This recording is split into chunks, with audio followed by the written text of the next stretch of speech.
1, 2, 3, 4 বছরের 5 বছরের সম্ভব তা কিন্তু আমি কোনোভাবেই মনে করছি না। ট্যাপের সাথে সামঞ্জস্য, আপনার আইনের সাথে সামঞ্জস্য করে ড্যাপের জলাশয়গুলোকে চিহ্নিত করতে হবে।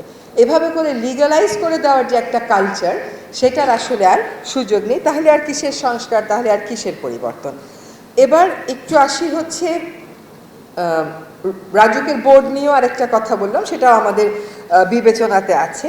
লিভেবল ঢাকা নামে আসলে আমাদের বাসযোগ্য ঢাকা, এখন আপনারা যদি মনে করেন যে 53 বছরে যেটাকে আমরা পরিকল্পিত উপায়ে অপরিকল্পিত উপায়ে আইনের প্রয়োগ না করে একেবারে অবসবাসযোগ্য করে দিয়েছি, সেটাকে বাসযোগ্য করাটা সহজ বা এই 1, 2, 3, 4 বছরের 5 বছরের সম্ভব তা কিন্তু আমি কোনোভাবেই মনে করছি না।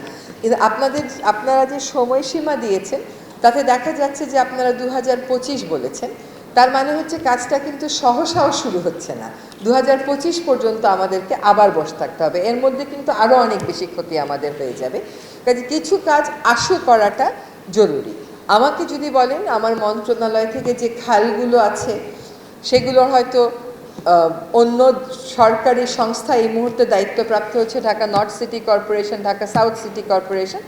ঢাকা নর্থ সিটি কর্পোরেশনের প্রতিনিধি এখানে আছেন, তার কাছে অনুরোধ থাকবে যে আমরা আমাদের মন্ত্রণালয় থেকে একটা উদ্যোগ নেব, সেখানে আপনারা আসবেন, রাজুক আসবে, যারা ঢাকার খাল নিয়ে দীর্ঘদিন গবেষণা করেছেন, ঢাকার জেলা প্রশাসক, তাদেরকেও আমরা আমন্ত্রণ জানাবো। কি করে একটা ব্লু নেটওয়ার্কের প্ল্যান আমরা করে ফেলতে পারি, সেটা আমাদের দ্রুততম সময়ের মধ্যে করার দরকার। ঢালাইয়ে দৃঢ়তা, নির্মাণে নিশ্চয়তা, প্রিমিয়ার সিমেন্ট, ঢালাইয়ের রাজা।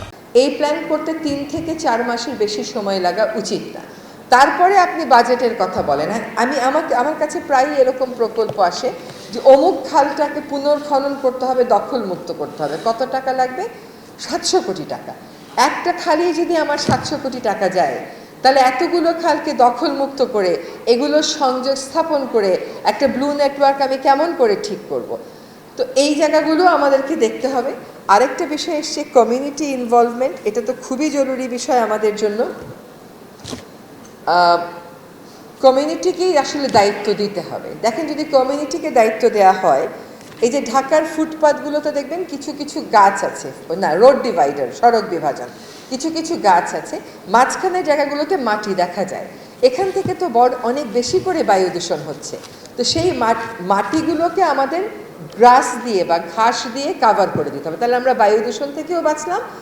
এইটা একটা সাধারণ বিষয়, এইটাও যদি সরকারি পর্যায়ে করতে আমার পরিকল্পনা, মহাপরিকল্পনা, অর্থ বরাদ্দ, ইআরডি, প্ল্যানিং কমিশন এগুলো লাগে, তাহলে আমি বায়ু দূষণের জন্য আরও আমার 2 বছর চলে যাবে। তার থেকে আমি যদি ঢাকা দক্ষিণ সিটি কর্পোরেশন, উত্তর সিটি কর্পোরেশন, রাজুক, তারা যদি একসাথে হয়ে 1 কিলোমিটার বা 2 কিলোমিটার করে করে কমিউনিটিকে দিয়ে দেয়, তারা পিছন থেকে কারিগরি সাহায্য দেয়, তাহলে আমাদের টাকারও সাশ্রয় হয়, সময়েরও সাশ্রয় হয়, কাজটা শুরু করা যায়। কমিউনিটি ইনভলভমেন্ট কিন্তু এই যে বলে না, খাল উদ্ধার করলে আবার পুনর্দখল হয়ে যায়। কারণ আমরা তো আসলে কমিউনিটিকে এম্পাওয়ার করি না, আমরা তাদেরকে ভলেন্টারি রোলে দেখতে চাই। জনগণ সবসময় ভলেন্টারি থাকবে আর সরকার সবসময়ই প্রশাসক থাকবে। সরকার প্রশাসক হোক, কিন্তু সারাক্ষণ লোকবল নেই এই অভিযোগ না করে কমিউনিটিকে আসলে ক্ষমতায়িত করাটা জরুরি হয়ে পড়েছে, এবং সেটার দিকেও আমরা এগোচ্ছি। অন্তত ঢাকা শহরের এই ব্লু নেটওয়ার্কের ক্ষেত্রে তো আমরা অবশ্যই কমিউনিটি ইনভলভমেন্ট, এম্পাওয়ারমেন্টের বেসিসে রাখবো।